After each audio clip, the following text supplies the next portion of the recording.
तो चलिए अब हम अपने पॉइंट पे आते हैं। श्री भागवत सुधा सागर, और श्री भागवत सुधा सागर में सबसे पहले हम लेंगे 42वां अध्याय। ये देख लेना भाई, जिन जिन को शंका है कि श्री कृष्ण और कुब्जा के विषय में किसी शास्त्र में नहीं लिखा हुआ, ये श्री भागवत सुधा सागर, सुख सागर, सचित्र मोटा टाइप, गीता प्रेस गोरखपुर से प्रकाशित किसी भी पुस्तक वाली दुकान पे जाओगे जहां पे धार्मिक पुस्तक मिलती हैं, उनको कहना कि मुझे श्री भागवत सुधा सागर चाहिए, और इसका कोड नंबर ध्यान रख लेना 1930 1930, कहीं तुम्हें कोई नकली ना पकड़ा दे, ये असली है। और इसमें 42वां अध्याय है, ये 42वां अध्याय है, अंदर टिक कर रखा है मैंने। 42वें अध्याय पे आ जाना भाई। 10वां स्कंद है, 10वां स्कंद 42वां अध्याय। और क्या लिखा हुआ है? कुब्जा पर कृपा, धनुष भंग और कंस की घबराहट। और क्या लिखा हुआ है देखना भाई, साफ साफ लिखा हुआ है इसमें। श्री सुखदेव जी कहते हैं, परीक्षित, इसके बाद भगवान श्री कृष्ण जब अपनी मंडली के साथ राजमार्ग से आगे बढ़े, तब उन्होंने एक युवती स्त्री को देखा। उसका मुंह तो सुंदर था, परंतु वह शरीर से कुबड़ी थी, इसे से उसका नाम पड़ गया था कुब्जा। वह अपने हाथ में चंदन का पात्र लिए हुए जा रही थी। भगवान श्री कृष्ण प्रेम रस का दान करने वाले हैं। उन्होंने कुब्जा पर कृपा करने के लिए हंसते हुए उससे पूछा, यानी श्री कृष्ण जी ने कुब्जा से क्या पूछा? सुंदरी, तुम कौन हो? ये भगवानों के लक्षण है ये। अरे किसी भी अनजान स्त्री को यह कहना कि सुंदरी, अरे बहन भी तो कह सकती थी कि बहन आप कौन हो, माई आप कौन हो, जैसे संत रामपाल जी के भगत कहते हैं, बहन, माई। अरे जगत वाला आदमी जिसको ज्ञान नहीं है, जो भक्ति नहीं करता, वो भी बाजार में, मार्केट में किसी मां बहन को देख के ये नहीं कहेगा कि हे सुंदरी, सुंदरी तुम कौन हो। ये अधिकारी नहीं है कहने का, ये ओछे व्यक्तियों की हरकत होती है। एक सभ्य व्यक्ति इस प्रकार से किसी की मां बहन को नहीं कहेगा कि सुंदरी तुम कौन हो। तो इसी से आइडिया लगा लो श्री कृष्ण जी कहां तक विद्वान थे। ध्यान देना अब आगे। सुंदरी तुम कौन हो? ये चंदन किसके लिए ले जा रही हो? अरे आप अपनी बहन के साथ कहीं जा रहे हो, अपनी बीवी के साथ आप कहीं जा रहे हो, और कोई व्यक्ति अचानक से कहे कि सुंदरी तुम कौन हो, तो तुम्हें 2 थप्पड़ मारेगा खींच के उसका भाई या उसका पति जो उसके साथ में होगा, कि नालायक व्यक्ति, तेरे को बोलने की तमीज नहीं है, बहन कह के नहीं बोल सकता था। अब ये श्री कृष्ण जी क्या कह रहे हैं, सुंदरी तुम कौन हो। लेकिन भाई वो राजा थे, अब राजा तो मनमर्जी करता है। अब राजा को कौन टोक दे, राजा को कौन बोल दे? राजा चाहे सुंदरी बोले, चाहे अपनी पत्नी बोले, चाहे जो मर्जी बोले किसी को। आज तो चलो फिर भी हमारे लिए कुछ अधिकार हैं संविधान में, उस समय तो संविधान था ही नहीं, उस समय तो राजा का अपना मनमाना संविधान था। तो भाई श्री कृष्ण जी तो उस समय राजा थे, उनको कौन कुछ टोक दे, वो चाहे किसी को सुंदरी बोले, चाहे जो मर्जी बोले। सुंदरी तुम कौन हो? ये चंदन किसके लिए ले जा रही हो? कल्याणी, हमें सब बात सच सच बतला दो। ये उत्तम चंदन, यह अंगराग हमें भी दो। इस दान से शीघ्र ही तुम्हारा परम कल्याण होगा। उबटन आदि लगाने वाली सैरंधी कुब्जा ने कहा, परम सुंदर, मैं कंस की प्रिय दासी हूं। महाराज मुझे बहुत मानते हैं। मेरा नाम त्रिवक्रा अर्थात कुब्जा है। मैं उनके यहां चंदन अंग राग लगाने का काम करती हूं। मेरे द्वारा तैयार किए गए चंदन और अंग राग भोजराज कंस को बहुत भाते हैं, परंतु आप दोनों से बढ़कर उसका और कोई उत्तम पात्र नहीं है। भगवान के सौंदर्य, कुसुमारता, रसिकता, मंदहास्य, प्रेमालाप और चारु चितवन से कुब्जा मन हाथ से निकल गया। उसने भगवान पर अपना हृदय न्यौछावर कर दिया। उसने दोनों भाइयों को वह सुंदर और गाढ़ा अंगराग दे दिया तब भगवान श्री कृष्ण ने अपने सांवले शरीर पर पीले रंग का और बलराम जी ने अपने गोरे शरीर पर लाल रंग का अंगराग लगाया तथा नाभि से ऊपर के भाग में अनुरंजित होकर वे अत्यंत सुशोभित हुए। भगवान श्री कृष्ण उस कुब्जा पर बहुत प्रसन्न हुए। उन्होंने अपने दर्शन का प्रत्यक्ष फल दिखलाने के लिए 3 जगह से टेढ़ी किंतु सुंदर मुख वाली कुब्जा को सीधी करने का विचार किया।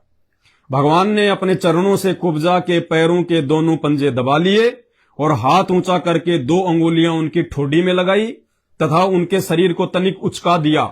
उचकाते उसके सारे अंग सीधे और समान हो गए। अब आगे देखना क्या लिख रहा है लेखक। प्रेम और मुक्ति के दाता भगवान के स्पर्श से वह तत्काल विशाल नितंब तथा 3 पयोधरों से युक्त एक उत्तम युवती बन गई। लेखक को भी शर्म नहीं आ रही। कहते जैसे सीधी होगी उसके नितंब अच्छे खासे मोटे मोटे हो गए। अब नितंब क्या होते हैं आप लोग अच्छे से जानते हो। बताओ, ये लिखने की बात है ये यहां पे कि जैसे ही वो सीधी हुई उसके नितंब बड़े मोटे मोटे हो गए, सुंदर हो गए। अरे क्या जरूरत है बात यहां लिखनी। ये लिख देता कि एकदम सीधी हो गई, सामान्य स्त्री की तरह हो गई। बस उनके उन अंगों का वर्णन करना यहां पे कोई जरूरी था क्या। आगे देखिए। उसी क्षण कुब्जा रूप गुण और उदारता से संपन्न हो गई। उसके मन में भगवान से मिलन की कामना जाग उठी। जैसे कुब्जा सीधी हो गई, जवान युवती हो गई, कुब्जा के मन में श्री कृष्ण जी से कामना की। क्या कह रहे हैं, उसके मन में भगवान से मिलन की कामना जाग उठी, यानी श्री कृष्ण जी से भोग विलास करने की, सेक्स करने की कामना जाग उठी। किसमें? कुब्जा में। चलो कोई बात नहीं, कुब्जा तो एक सामान्य स्त्री थी। कुब्जा कोई भगवान नहीं था, वो परमात्मा नहीं थी, वो तो एक आम प्राणी थी, आम स्त्री थी। उसके मन में तो ये दोष आ सकता है, कोई बड़ी बात नहीं है। कुब्जा के मन में भगवान से भोग विलास करने की कामना जाग उठी। उसके मन में भगवान के मिलन की कामना जाग उठी। उसने उनके दुपट्टे का छोर पकड़कर मुस्कुराते हुए कहा। कुब्जा ने श्री कृष्ण जी के दुपट्टे का छोर पकड़कर झटका मार के और मुस्कुराते हुए कहा। क्या कहा? वीर शिरोमणे, आइए घर चलें। मैं आपको यहां अकेला नहीं छोड़ सकती, क्योंकि आपने मेरे चित्त को मथ डाला। पुरुषोत्तम, मुझदासी पर प्रसन्न होइए। लिख रहा पुरुषोत्तम। पुरुषोत्तम का मतलब होता है भगवान, परमात्मा। और भगवान के आसपास भी भोग विलास नहीं होता, काम वासना नहीं होती। भगवान इस गंदे काम के आसपास भी नहीं होता है। तो उसने कहा कि चलिए मेरे घर पे चलिए आप भोग विलास के लिए। आगे देखिए। जब बलराम जी के सामने ही कुब्जा ने इस प्रकार प्रार्थना की, तब भगवान श्री कृष्ण ने अपने साथी ग्वाल बालों के मुंह की ओर देखकर हंसते हुए उनसे कहा, सुंदरी, तुम्हारा घर संसारी लोगों के लिए अपनी मानसिक व्याधि मिटाने का साधन है। मैं अपना कार्य पूरा करके अवश्य वहां आऊंगा। उस समय बलराम जी श्री कृष्ण के साथ में थे और कई जो ग्वाल वाले थे वो भी साथ में थे। जब कुब्जा ने कहा कि आओ मेरे घर चलो, तो श्री कृष्ण जी ने पहले अपने भाई की तरफ देखा, फिर अपने साथियों की तरफ देखा और वो शर्मा गए कि अगर अभी चला जाऊंगा तो मेरे बारे में क्या सोचेंगे। मौका देख के आऊंगा छुप छुपा के, मैं अपना कार्य पूरा करने के लिए अवश्य आऊंगा। कुब्जा से कहा कि मैं जरूर आऊंगा तेरे घर पे। ये 42वां अध्याय है, 10वां स्कंद है, इसको हम यही छोड़ देते हैं। इसके बाद में हम चलते हैं थोड़ा सा आगे, और थोड़ा सा आगे कहां पे?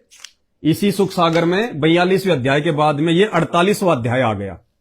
48वां अध्याय, 10वां स्कंद, भगवान का कुब्जा और अक्रूर जी के घर जाना। अब देखिएगा, श्री सुखदेव जी कहते हैं, परीक्षित, तदंतर सबके आत्मा तथा सब कुछ देखने वाले भगवान श्री कृष्ण अपने से मिलने की आकांक्षा रखकर व्याकुल हुई कुब्जा का प्रिय करने, उसे सुख देने की इच्छा से उसके घर गए। उसकी काम वासना को शांत करने के लिए श्री कृष्ण जी उसके घर पे गए, उसको सुख देने, यानी उसकी काम वासना को शांत करने के लिए। श्री कृष्ण अपने से मिलन की आकांक्षा रखकर व्याकुल हुई कुब्जा का प्रिय करने, उसे सुख देने की इच्छा से उसके घर गए। कुब्जा का घर बहुमूल्य सामग्रियों से संपन्न था। उसमें श्रृंगार रस का उद्दीपन करने वाले बहुत सी साधन सामग्री भरी हुई थी। मोती की झालरें और स्थान स्थान पर जड़ियां भी लगी हुई थी। चंदोवे तने हुए थे, सेजे बिछाई हुई थी और बैठने के लिए बहुत सुंदर सुंदर आसन लगाए हुए थे। धूप की सुगंध फैल रही थी, दीपक की शिखाएं जगमगा रही थी। स्थान स्थान पर फूलों के हार और चंदन रखे हुए थे। भगवान को अपने घर आता देख कुब्जा तुरंत हड़बड़ाकर अपने आसन से उठ खड़ी हुई और सखियों के साथ आगे बढ़कर उसने विधि पूर्वक भगवान का स्वागत सत्कार किया। फिर श्रेष्ठ आसन आदि देकर विविध उपचारों से उनकी विधिवत पूजा की। कुब्जा ने भगवान के परम भक्त उद्धव जी की भी समुचित रीति रिवाज से पूजा की, परंतु वे उनके सम्मान के लिए उनका दिया हुआ आसन छूकर धरती पर ही बैठ गए। अपने स्वामी के सामने उन्होंने आसन पर बैठना उचित न समझा। भगवान श्री कृष्ण सच्चिदानंद स्वरूप होने पर भी लोकाचरों का अनुसरण करते हुए तुरंत उसकी बहुमूल्य सेज पर जा बैठे। श्री कृष्ण जी तुरंत जा बैठे उस पलंग पे। तब कुब्जा स्नान, अंगराग, वस्त्र, आभूषण, हार, गंध, इत्र आदि, तांबुल और सुदासव आदि से अपने को खूब सजाकर लीलामयी सजीली मुस्कान तथा हाव भाव के साथ भगवान की ओर देखती हुई उनके पास आई।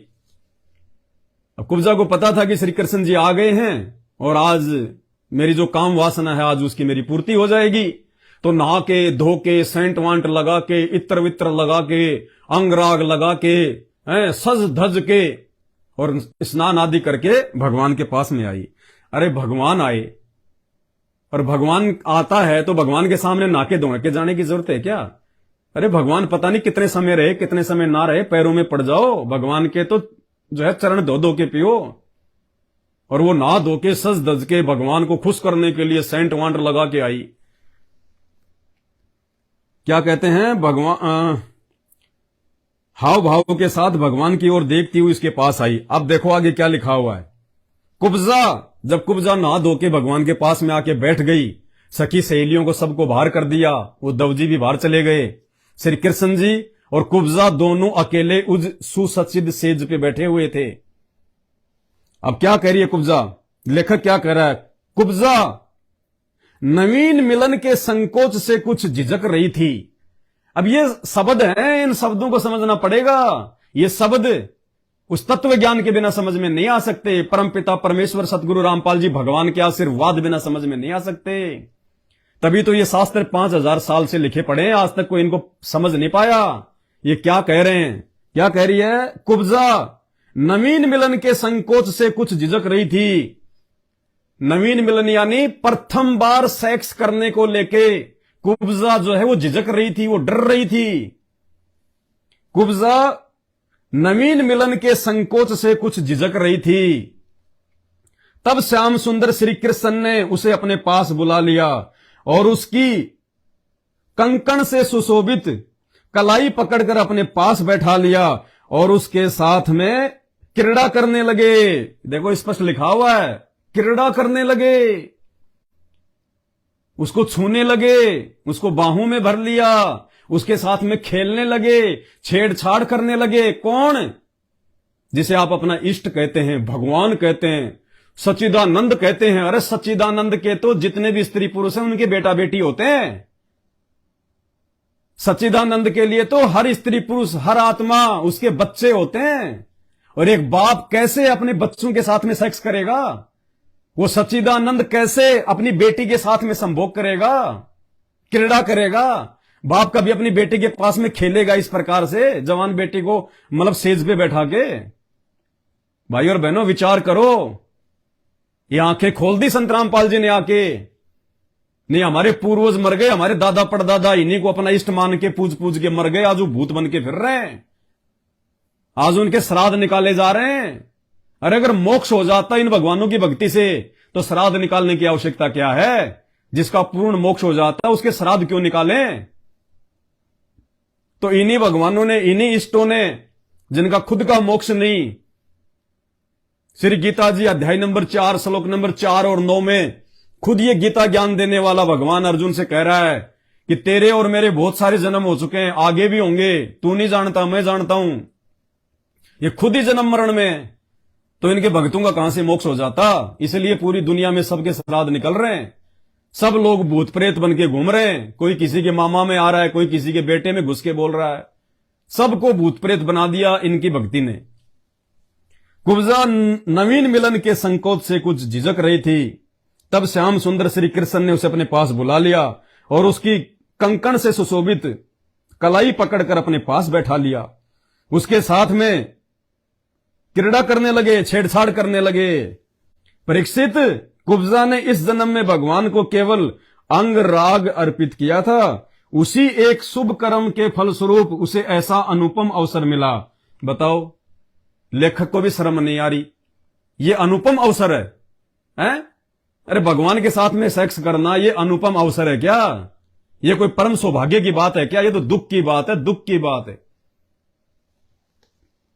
कुब्जा भगवान श्री कृष्ण के चरणों को अपने काम संतप्त यानी अपने विषय वासना के लिए, काम संतप्त यानी विषय वासना की पूर्ति के लिए, भोग विलास की पूर्ति के लिए, कुब्जा भगवान श्री कृष्ण के चरणों को अपने काम संतप्त हृदय, वक्ष स्थल और नेत्रों पर रखकर उनके दिव्य सुगंध लेने लगी। अब वो सूंघने लगी, अब देख लेना क्या क्या सूंघने लगी। और इस प्रकार उसने अपने हृदय की सारी आदि व्याधि शांत कर ली। हो गया मिलन दोनों का, हो गए शांत। इस प्रकार उसने अपने हृदय की सारी आदि व्याधि शांत कर ली। वक्ष स्थल से सटे हुए आनंद मूर्ति प्रियतम श्याम सुंदर का अपनी दोनों भुजाओं से गाढ़ आलिंगन करके काम वासना के वशीभूत होके, क्योंकि जब रजोगुण का प्रभाव होता है तो आदमी भूल जाता है आसपास कौन है कौन नहीं है, भले बुरे की उसको सुझबुद्ध नहीं रहती। आप सबको पता है, जिन जिन की शादियां हो चुकी हैं, काम वासना के समय भगवान याद भी नहीं आता है। चाहे आप कितना ही मंत्र जाप कर लो, कितना ही कुछ कर लो, जिस समय आप काम वासना में लगे हुए होते हो उस समय भगवान याद भी नहीं आता।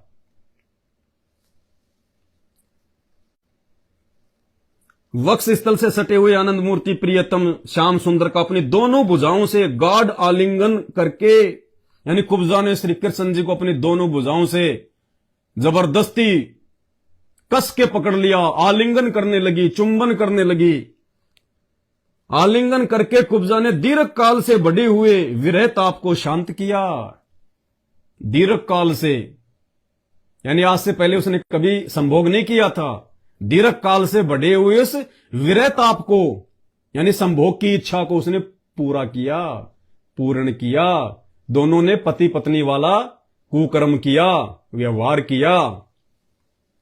दोनों भुजाओं से गाढ़ आलिंगन करके कुब्जा ने दीर्घ काल से बढ़े हुए विरह ताप को शांत किया।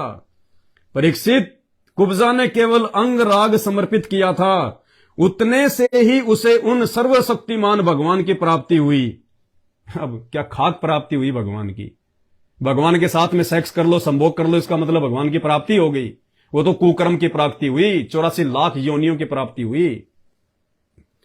उन सर्वशक्तिमान भगवान की प्राप्ति हुई जो केवल्य मोक्ष के अधीश्वर हैं और जिनकी प्राप्ति अत्यंत कठिन है। परंतु उस दुर्भागण ने, अब देखो लेखक उसको दुर्भागण क्यों बता रहा है? दुर्भागण यानी उसका भाग्य अच्छा नहीं था, उसका कुब्जा का दुर्भागण बताया, यहां पे स्पष्ट लिखा हुआ है लेखक ने कुब्जा को दुर्भागण क्यों? परंतु उस दुर्भाग ने उन्हें प्राप्त करके भी ब्रज गोपियों की भांति सेवा न मांग कर यही मांगा। यही क्या मांगा? क्या लिख रहा है लेखक? परंतु उस दुर्भागण ने उन्हें प्राप्त करके भी ब्रज गोपियों की भांति सेवा ना मांग कर यही मांगा।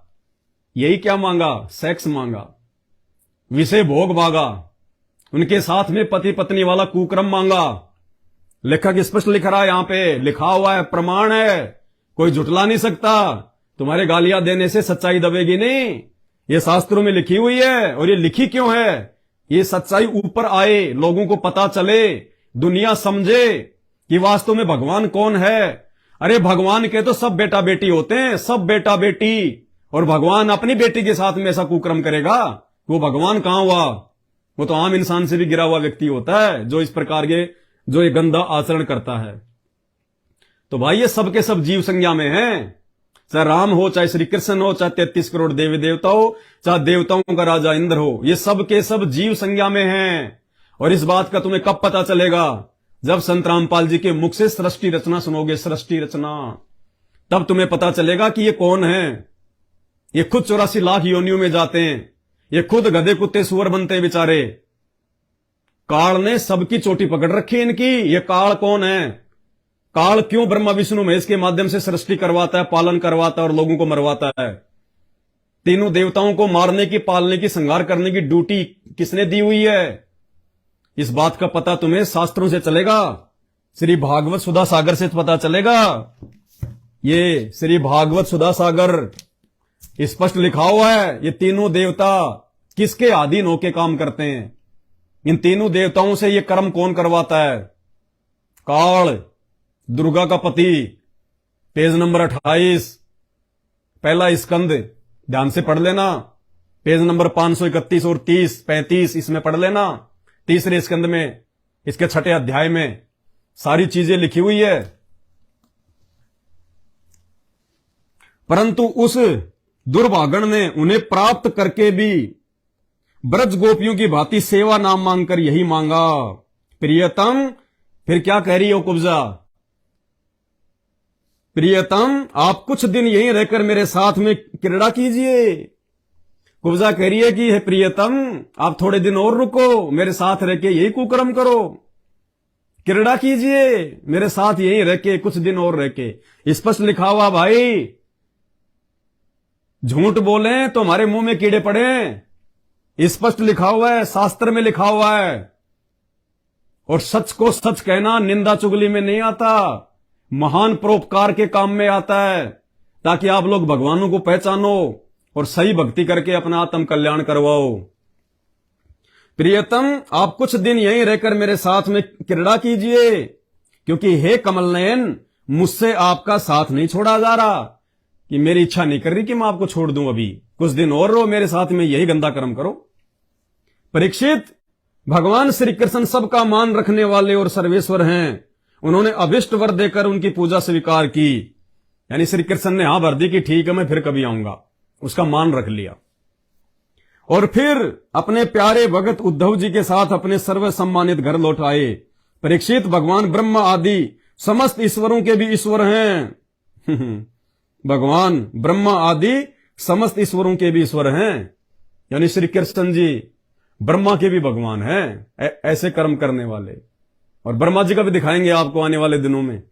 अभी तो दास कहीं जा रहा है परमात्मा की सेवा में, उसके बाद में आपको ब्रह्मा जी का भी दिखाएंगे, भरी सभा में, देवताओं के सामने। अरे चलो, ये तो श्री कृष्ण जी थे, इन्होंने तो किसी और स्त्री के साथ में ये कुकर्म किया। ब्रह्मा जी ने तो खुद की बेटी सरस्वती को ही पीछे से बात भर ली, काम वासना के वशीभूत होके, भरी सभा में। भगवान ब्रह्म आदि समस्त ईश्वरों के भी ईश्वर हैं। उनको प्रसन्न कर लेना भी जीव के लिए बहुत ही कठिन है, और कोई उन्हें प्रसन्न करके उनसे विशेष सुख मांगता है। क्या कह रहा है लेखक? कि पहली बात तो भगवान को प्रसन्न करना बड़ा कठिन है, और यदि भगवान को प्रसन्न करके यदि कोई विशेष सुख ही मांगता है, विशेष सुख यानी भौतिक सुख सुविधाएं, जैसे उसने कुब्जा ने मांगी, क्योंकि प्रकरण किसका चल रहा है? कुब्जा का। कुब्जा को लेके ये बात कही जा रही है कि पहली बात तो भगवान को पाना बड़ा कठिन है, और भगवान को पाकर भी यदि कोई विशेष सुख ही मांगता है, यानी भोग विलास ही मांगता है, सेक्स की ही इच्छा रखता है, तो कहते हैं जो कोई उन्हें प्रसन्न करके उनसे विशेष सुख मांगता है, वह निश्चय ही दुर्बुद्धि है। कहते हैं वो दुर्बुद्धि इंसान है वो, जो कुब्जा ने किया।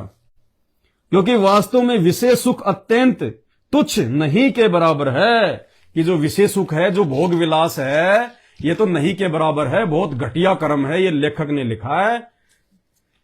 42वां अध्याय और 48वां अध्याय कुब्जा और श्री कृष्ण जी के मिलन को लेके है। भाई पढ़ लेना, मार्केट से ले आना, 200-250 रुपए इसकी कीमत है, आंख फाड़ के देख लेना। श्री भागवत सुधा सागर आपको बता दिया है, दिखा दिया है, हिंदी के साथ में है, कोड नंबर 1930 है, पीछे का ये उसको दिखा देना चित्र। गीता प्रेस गोरखपुर से ये प्रकाशित है।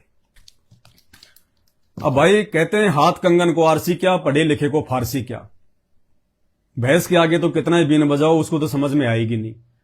और जो समझदार होंगे वो विचार करेंगे इन बातों पे, और वो पुण्यात्माएं संत रामपाल जी भगवान के सत्संग सुनना शुरू करेंगी। ये है सबका पिता, सबका बाप। तुम कहते हो ना इन पे बलात्कार का आरोप, बलात्कार, आप कोई माई का लाल चैलेंज कर रहा है ये पवन दास, कोई माई का लाल इस सच्चिदानंद पर, सर्व सृष्टि के रचनहार पर, सर्व सृष्टि के स्त्री पुरुष जिनके बेटा बेटी हैं, जिनके बच्चे हैं, इंसानों से लेकर जानवर तक सब इनके बेटा बेटी, इनके बच्चे हैं, सब इन्हीं की आत्माएं हैं। इस आत्माधार पर, नाथों के नाथ पर, संत रामपाल जी भगवान पर कोई माई का लाल बलात्कार जैसा घटिया आरोप सिद्ध कर दे, साबित कर दे, ये पवन दास उसी समय अपनी गर्दन काट के रख देगा, गर्दन काट के। अरे ये तो वो सच्चिदानंद है जिसने नकली सच्चिदानंदों की ये शास्त्र दिखा दिखा के पोल खोल दी। एक होता है बलात्कार, एक होता है व्यभिचार। तुम तो बलात्कार का आरोप लगा रहे हो संत रामपाल जी पे। मूर्खों, कौन से नरक में जाओगे? पहले संत को पहचान लो, देखा देखी मत किया करो कमेंट से, बहुत महंगा पड़ेगा। ये आध्यात्मिक जीवन है। हमारे गुरुदेव कहते हैं घास के तिनके की भी निंदा नहीं करनी चाहिए, बिना सोचे समझे, बिना देखे। ना जाने कब हवा चले और वो तिनका आंख में गिर जाए, बहुत ज्यादा पीड़ा देता है। तुम तो परम संत की निंदा कर रहे हो बिना सोचे समझे, बिना उनके विचार सुने, बिना उनके सत्संग सुने। किसी भी महापुरुष के विषय में यदि पहले जानना है तो पहले उसका जीवन चरित्र देख लो, उसके विचार सुनो। कहते हैं मालिक की वाणी है,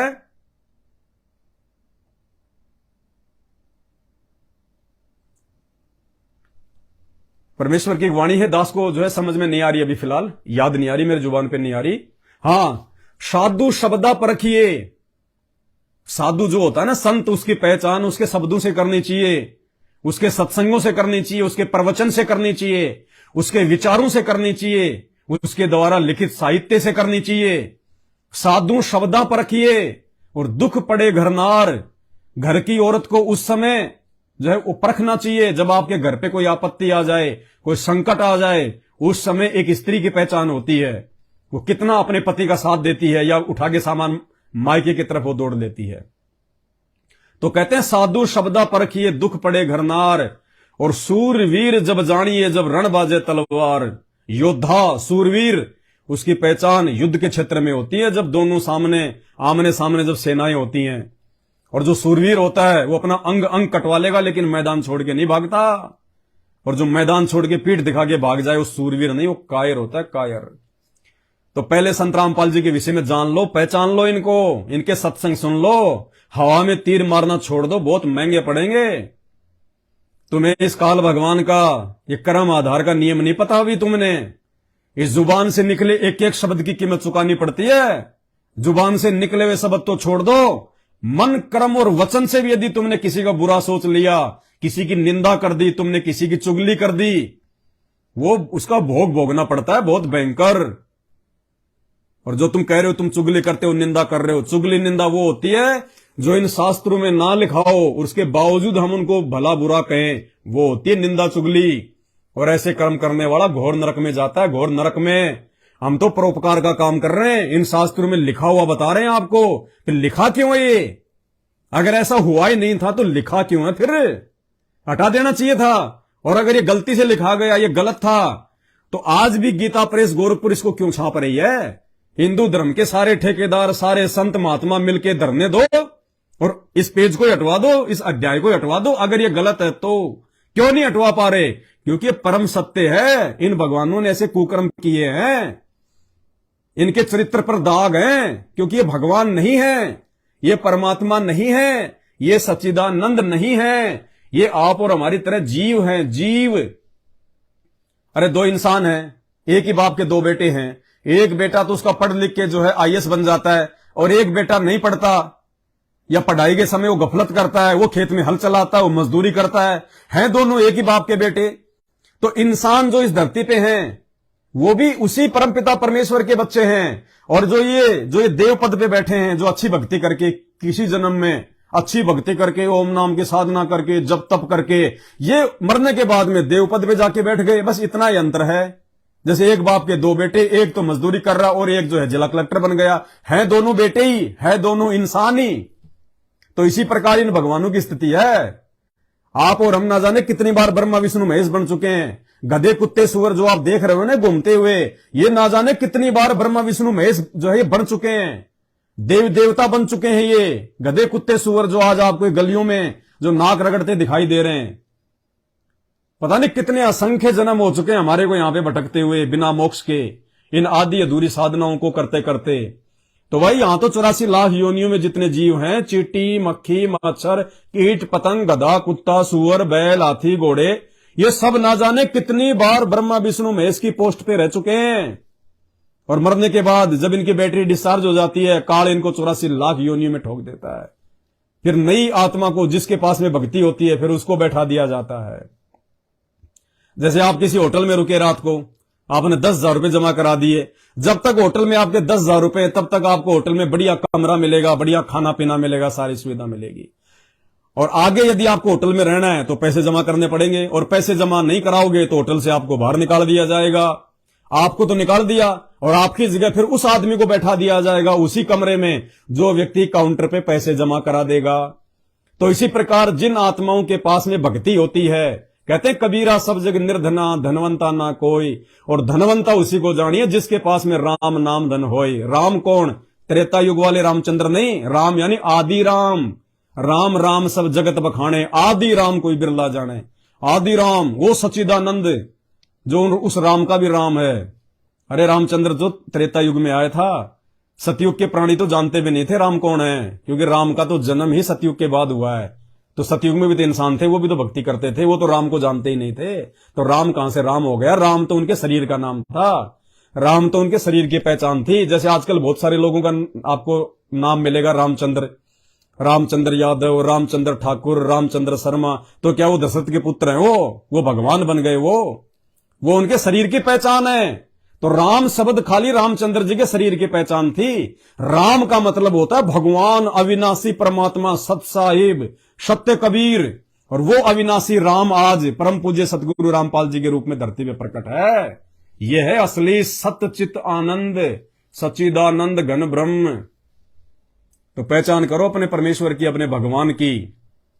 और भाई हम जो ये थूक बिलोते हैं ना घंटे 2 घंटे आके लाइव आके, हमें कोई पैसे नहीं मिल रहा। मैंने कोई पेज को कोई मोनेटाइज नहीं करवा रखा। मैं यूट्यूब की फेसबुक की घटिया कमाई नहीं खाता। ये हराम की कमाई में आता है। ये झूठे साचे वीडियो बना बना के, रील बना बना के, कभी महीने के लाख कमा लो, कभी 50,000 कमा लो। ये हराम की कमाई में आती है कमाई। और ये कमाई संत रामपाल जी के भगत नहीं खा सकते। इसलिए दास ने इस फेसबुक पेज को मोनेटाइज नहीं करवा रखा। तो भाई और बहनों आंखें खोलो, सच्चाई को समझो, सच्चाई को जानो। ये मानव शरीर, मानव जन्म दुर्लभ है, ये मिले ना बारंबार। पेड़ से पत्ता टूट जाए वापस नहीं लगता डार। देखो हमें तुम्हारी गालियों से कोई फर्क नहीं पड़ता, हमें तुम्हारी धमकियों से कोई फर्क नहीं पड़ता। हमारे सिर पर समर्थ का हाथ है, समर्थ का हाथ। और ये वचन है, 7 वचन पलटे नहीं चाहे पलट जाए ब्रह्मांड। हमें कोई पेंशन नहीं मिल रही ये सच्चाई बताने के लिए, हमें कोई ये तनख्वाह नहीं मिल रही ये सच्चाई बताने के लिए। लेकिन हमें परमात्मा ने सच्चाई से रूबरू करवा दिया कि बेटा जैसे तुम काल के जाल से बाहर निकले हो, तुम जैसे इन नकली इष्टों की भक्ति को छोड़ के और अपने सतगुरु की असली इष्ट की भक्ति पे आए हो, और अब तुम मोक्ष प्राप्त करोगे, 84 लाख योनियों से बाहर निकलोगे। ऐसे ही अब तुम्हारा ये परम कर्तव्य है कि जैसे पहले तुम भूले भटके फिर रहे थे, आधे अधूरे भगवानों की भक्ति कर रहे थे, वैसे ही तुम्हें पता होने के बाद अब तुम अपने जगत वाले भाई बहनों को जगाओ। वो भी मेरे ही बच्चे हैं, वो भी तुम्हारे भाई बहन हैं, उन तक ये संदेश पहुंचाओ। इसलिए आज शहर शहर में, गांव गांव में, गली गली में संत रामपाल जी के द्वारा लिखित पुस्तक ज्ञान गंगा जा रही है। टीवी चैनलों पर संत रामपाल जी के प्रवचन चल रहे हैं। भगत भाई बहन जहां भी बैठते हैं परमात्मा की चर्चा करते हैं। आप भाई बहनों को सही भक्ति विधि के बारे में बताते हैं। तो भाई और बहनों अब तुम भी विचार करो थोड़ा बहुत। ये मानव शरीर इसीलिए दिया भगवान ने, ये कोई बात सुन के क्रोध करने के लिए नहीं दिया, कोई बात सुन के उसके ऊपर विचार विमर्श करने के लिए दिया है कि यार ये बंदा इतनी बातें बोल रहा है और दूसरी बात बोल ही नहीं रहा, हमारे ही शास्त्रों में दिखा रहा है, हमारे ग्रंथों में लिखा हुआ है